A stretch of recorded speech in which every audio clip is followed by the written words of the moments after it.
Quoi de plus beau que de nourrir un peu le monde, que de nourrir la population, que de nourrir les gens. Donc ce métier de paysan, on y tient, on l'aime. J'espère qu'on va pouvoir continuer à le faire longtemps. Il faut aussi que les générations futures aient envie de perpétuer ce métier-là. Je suis éleveur depuis 20 ans et je suis maire aussi d'un village. Je suis arrivé à faire ce métier avec des convictions, par la connaissance d'un territoire. Et donc j'ai toujours pratiqué ce métier avec un seul objectif, nourrir de façon très naturelle mon troupeau, élaborer une production de qualité au service des consommateurs. J'insiste très fortement sur le fait qu'ici, dans ces Pyrénées-Orientales, avec le territoire dont nous disposons, nous avons la possibilité de raconter de très belles histoires et d'élaborer de très bons produits, de très beaux produits. Bonjour à toutes, bonjour à tous. Il y a maintenant 9 ans, à l'initiative de quelques personnes issues du syndicat d'élevage, de la commune de Vessa, de la chambre d'agriculture et d'une coopérative agricole, naissait la fête de l'élevage de Vessa. Les éleveurs qui étaient souvent des doubles actifs, qui faisaient un petit peu d'arboriculture par ailleurs, eh ben, ils avaient leurs animaux dans un coin, ils ne voulaient pas trop les montrer, et dès que les beaux jours arrivaient, on partait en montagne, on partait en estime, et là on se retrouvait sur des estives collectives. Alors, eh ben, il faut que les vaches, pour qu'elles aient un veau l'année d'après, il faut qu'elles croisent un taureau. Donc on avait un taureau qui était très souvent un taureau collectif, qui était utilisé donc par tous les éleveurs de la montagne.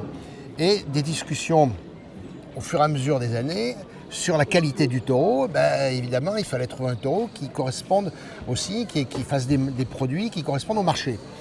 Donc ces questions-là se sont posées et on a dit ben, avant de partir en montagne, on va exposer les taureaux. On va exposer publiquement les taureaux et puis on va faire un tri et on va dire bah, ce taureau il peut aller en montagne, faire de la monte publique et celui-là il ne peut pas. Et l'idée de la foire est partie de là. Longue vie à la fête de l'élevage de Vessa et à travers elle à notre élevage local. Merci à tous. Le premier veau qui a été proposé à Olette, je ne sais pas si tu te rappelles, avait été vendu grosso modo par l'éleveur avant parce qu'il était de la région d'Olette, il était de Soignas ou de Mariance. Et donc le veau était presque vendu. Et l'année suivante, il n'a pas voulu s'engager là-dedans et on a cherché un veau. Personne ne voulait donner de veau. J'ai dit bah, moi je le donne. Si je ne le vends pas, tant pis, ce sera pour ma pomme. Et en fait on l'a vendu en quelques heures. Ça c'était fabuleux. Ça, je me rappelle très bien. L'aventure de la Rosée des Pyrénées. C'est une sacrée aventure. À l'époque, on ne connaissait pas ce veau, parce que ça fait déjà quand même 35 ans pratiquement. 30 ans, on va dire. En 92. 92. On a dit, mais cette viande, il faut la vendre autrement. Voilà. Alors, c'est vrai que les gens l'adoraient, mais ceux qui ne l'aimaient pas, c'était les bouchers.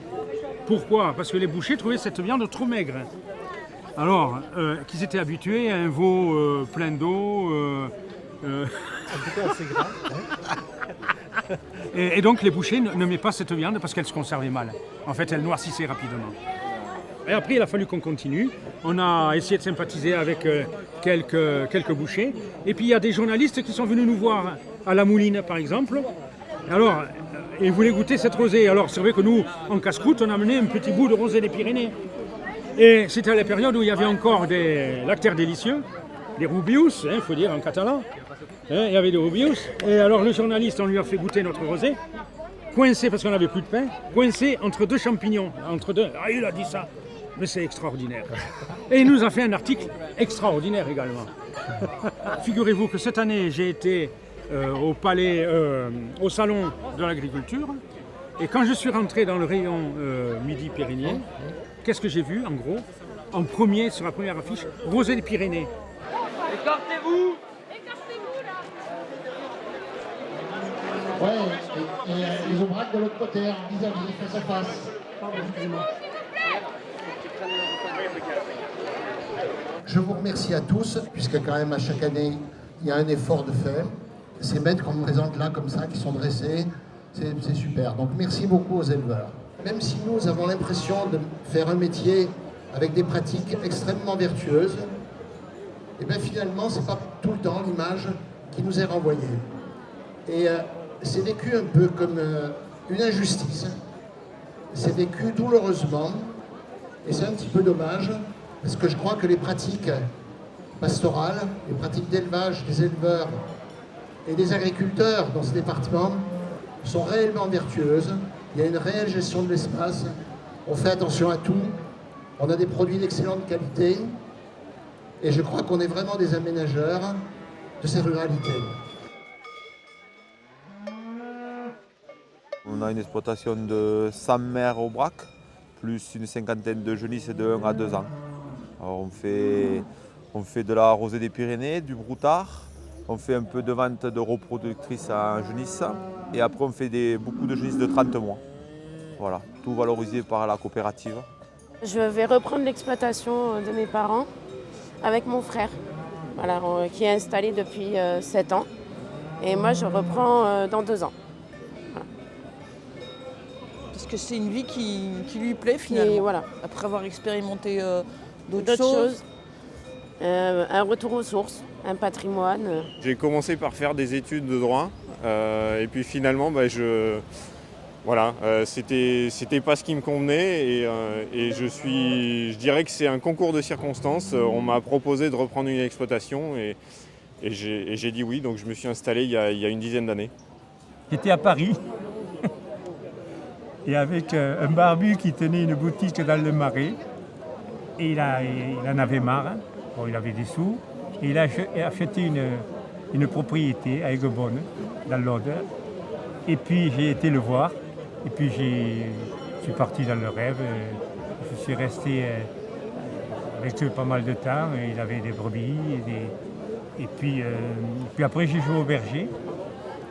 J'ai été à l'école nationale de berger à Rambouillet pendant 3 mois. Et en mai 68, je m'étais loué comme berger à Saint-Jean-d'Eau, en Haute-Savoie.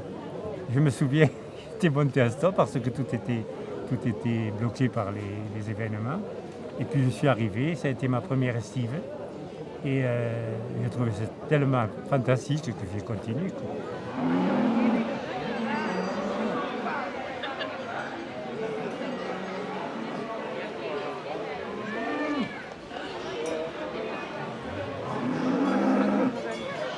La Foire de Vinça, pour moi, c'est aussi un lieu où on peut communiquer avec les gens sur notre métier, sur la façon dont on travaille. C'est aussi pour montrer au grand public qu'il y a de l'élevage, que dans les montagnes, qu'on existe, qu'on est là pour une espèce de visibilité.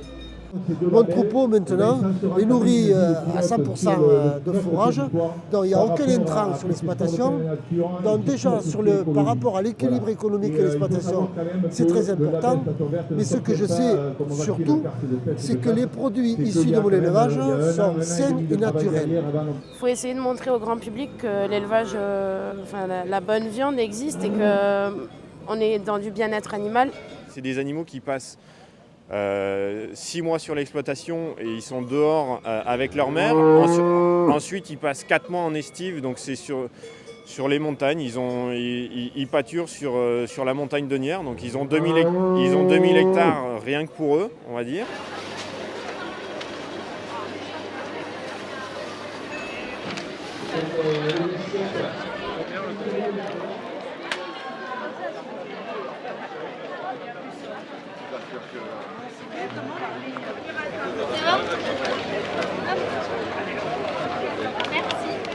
Quel est l'éleveur qui est derrière, quel éleveur qui produit, comment il produit. Et c'est vrai qu'avec les filières de distribution aujourd'hui classiques, on a tendance à perdre un peu ce lien entre consommateurs et producteurs, quoi. Ah ouais. On va prendre un demi-frais. Tu veux du steak haché ? Voilà, merci à toi. Derrière un bon produit, il y a toute une somme de travail et que le prix, il a une valeur. Et que bien souvent, même au contraire, c'est eux pensent acheter un produit pas cher, mais en fait la qualité est tellement mauvaise que par rapport à un produit à nous, il est hors de prix en fait. Tous les ans, nous venons à la cure à Vernet, connaît bien les produits locaux, les produits bio. et ce qui est un peu authentique, c'est pour ça. Voilà, on aime bien tout ça. Et on n'est jamais déçus. Et on n'est jamais déçus ici. Il y a de la Drôme, une région d'élevage aussi, mais où on n'a plus de foire comme vous avez ici. On voit pas de, il y a peu de vaches chez nous. Il y a quelques brebis sur les plateaux du Vercors, mais il n'y a pas de vaches en plaine. C'est de l'agriculture intensive pour la plupart et céréalière. Le secret, c'est ce que mangent les animaux. Si c'est des aliments de bonne qualité, parfumés, et puis de ne pas les pousser à l'engraissement avec des produits pour les booster, quoi. C'est comme les légumes, les fruits, quand ils sont élevés correctement, ils n'ont pas le même goût que des élevages en batterie ou des cultures hors sol, quoi. On mange de la viande et en général, on cherche la bonne viande. Voilà. Ben moi, je suis une bidocharde. Alors, de la viande, pas trop traitée, mais de la viande. Je ne suis pas végane. Toujours leur sympathie de recevoir et puis avec ça et continuer dans cette optique de nouveau. C'est de la saucisse de veau de pie, pimentette. Non mais moi qui ne mange pas de viande, visuellement, je sais que la viande est bonne. C'est-à-dire par exemple le porc qui a couru en liberté, il n'est pas blancasse, là il est bien coloré, c'est pas de la viande rouge mais il a une vraie couleur, quoi. Puis le gras est différent, enfin voilà. Et la viande rouge, c'est pareil, la viande persillée, tout ça. Maintenant, plus personne n'aime ça. Moi, je ne mange pas de viande, mais je sais que celle-là est bonne, quoi. La vie d'un animal, ça peut se ressentir. Ça, c'est comme vous prenez les cèpes de vigne, le terroir, mais c'est un peu pareil. Hein. Oui, pourquoi pas. Pourquoi pas un animal heureux serait pas plus savoureux qu'un animal qui a été stressé ou maltraité toute sa vie. C'est pas impossible. De toute façon, maintenant, je m'aperçois que l'homme réalise enfin que l'animal n'est pas bête et qu'il va nous apprendre beaucoup de choses.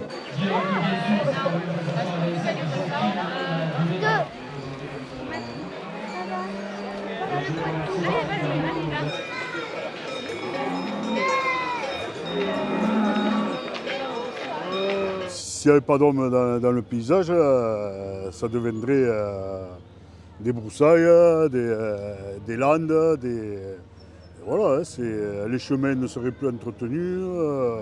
Ça lutte contre les incendies.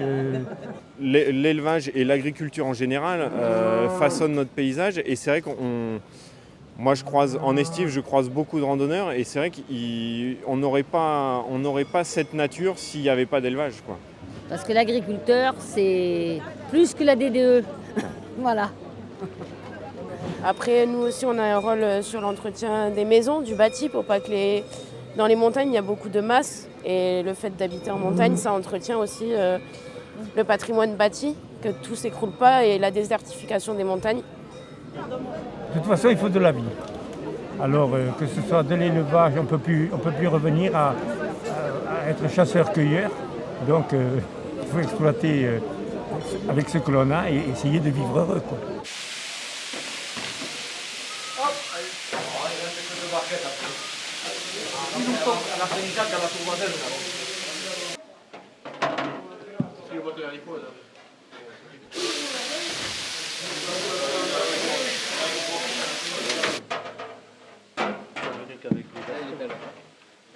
On est au braque aussi, où Il est où le deuxième plat? Il est sur la table là-bas. On pourrait considérer que nos terrains difficiles sont un handicap, certes c'en est un, lorsqu'il s'agit de les travailler, mais par rapport aux consommateurs que vous êtes, moi je considère qu'ils sont devenus un atout en fait, parce que la difficulté de nos terrains et les parcours dont bénéficie notre bétail sont les garants d'une qualité de viande. Si l'élevage se dépasse à Vinça, un peu plus bas dans la plaine, c'est parce qu'on a bien pris conscience qu'on avait un gros travail de communication à fournir vis-à-vis de nos consommateurs. Il faut qu'on se rapproche d'eux et j'espère qu'on parviendra à donner une autre image de notre travail que celle qui est un peu trop souvent véhiculée par les médias. Le fameux éleveur avec son seau de granulés à la main qui appelle ses vaches, etc. Moi, je voudrais surtout dire que l'agriculture qu'on pratique, c'est une agriculture qui se voit sur nos paysages. C'est une agriculture qui se voit dans la qualité de ce qu'on apporte dans les assiettes. C'est une agriculture qui permet d'accrocher sur ces flancs de montagne des jeunes couples qui seront les garants de la dynamique pour demain.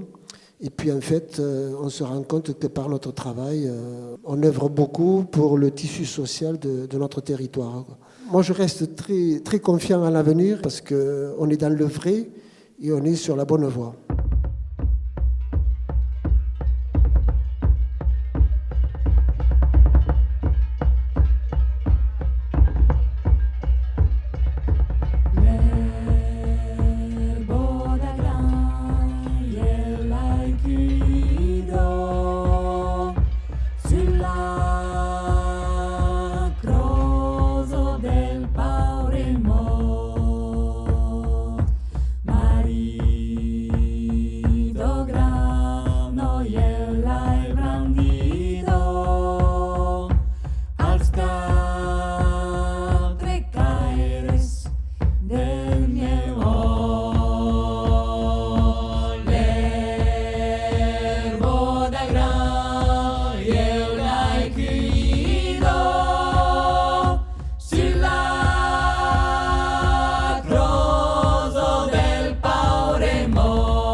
Che es la libertad, l'amor que te espero, gardo la verdad. C'est la recette du gigot à la ficelle, qui n'est pas tout à fait de moi, mais bon, je l'ai pas mal pratiqué. Donc avec un gigot d'agneau de bonne qualité, élevé naturellement. Vous faites un grand feu avec une bonne braise et vous pendez ce gigot d'agneau à une trentaine de centimètres des flammes et de la braise. Et il faut une cuisson à peu près de 3 heures. Et bien avant, dans une lèche frite, je mets des têtes d'ail entières qui se confient, qui se cuisent dans le jus de l'agneau qui cuit. Et je le badigeonne avec une branche de thym, avec de la crème fraîche, du sel et du poivre. Et au bout de 3 heures, en principe, il est nickel chrome à point. Donc c'est une viande saignante et c'est délicieux. Malheureusement, je n'ai pas l'odeur à vous présenter.